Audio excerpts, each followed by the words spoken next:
अस्पताल ले जाया गया था।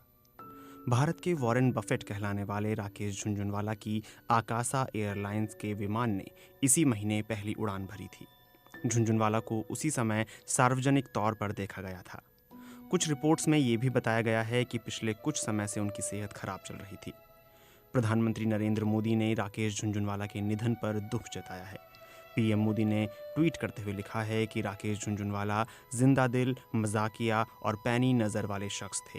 पीएम मोदी ने कहा है कि आर्थिक जगत में राकेश झुनझुनवाला ने अमिट छाप छोड़ी है।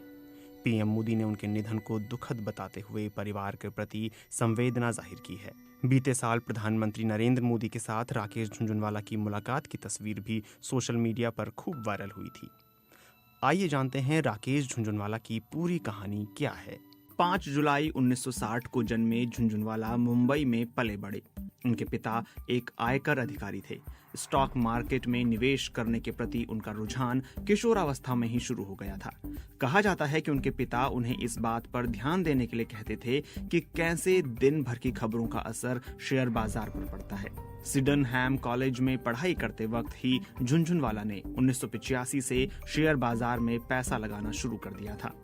चार्टर्ड अकाउंटेंसी की पढ़ाई पूरी करने के बाद जब उन्होंने अपने पिता से शेयर बाजार में निवेश करने के अपने इरादे जाहिर किए तो उनके पिता ने उनसे साफ कहा कि इसके लिए वो उनसे या अपने मित्रों से पैसे नहीं मांगे।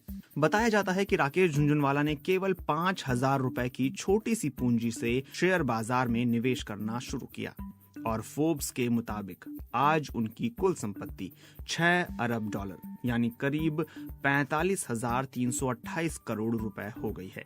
फोर्ब्स के मुताबिक उनकी सबसे मूल्यवान सूचीबद्ध होल्डिंग घड़ी और आभूषण बनाने वाली कंपनी टाइटन है, जो टाटा समूह का हिस्सा है। झुनझुनवाला की star health insurance, metro brands और कॉनकॉर्ड बायोटेक जैसी निजी कंपनियों में भी हिस्सेदारी है। साल 1986 में झुनझुनवाला ने एक कंपनी के 5,000 शेयर खरीदे। उन्होंने ये शेयर 43 रुपए प्रति शेयर के हिसाब से खरीदे थे, लेकिन 3 महीनों में ही एक शेयर की कीमत लगभग 143 रुपए हो गई। अपने इस निवेश को इतनी जल्दी 3 गुने से भी ज्यादा कर लेना झुनझुनवाला के लिए कामयाबी की पहली सीढ़ी चढ़ने जैसा था। झुनझुनवाला समय समय पर शेयर बाजार से जुड़े विवादों में भी रहे हैं। इसी साल जुलाई में झुनझुनवाला, उनकी पत्नी रेखा झुनझुनवाला और 8 अन्य व्यक्तियों ने एपटेक लिमिटेड के शेयरों में इनसाइडर ट्रेडिंग से जुड़े एक मामले में 37 करोड़ रुपए से अधिक का भुगतान किया। इस राशि में सेटलमेंट शुल्क, गलत तरीके से अर्जित लाभ का भुगतान और ब्याज शुल्क भी शामिल था। इनसाइडर ट्रेडिंग व्यापार करने का एक ऐसा जरिया है जिसमें गोपनीय जानकारी के जरिए अपने फायदे के लिए शेयर बाजार में व्यापार किया जाता है। ये पहली बार नहीं था जब झुनझुनवाला सेबी के निशाने पर आए थे। सेबी ने 2018 में उनसे एक अन्य कंपनी में संदिग्ध अंदरूनी व्यापार के लिए पूछताछ की थी। राकेश झुनझुनवाला के बारे में कहा जाता है कि वो पारस जैसे गुण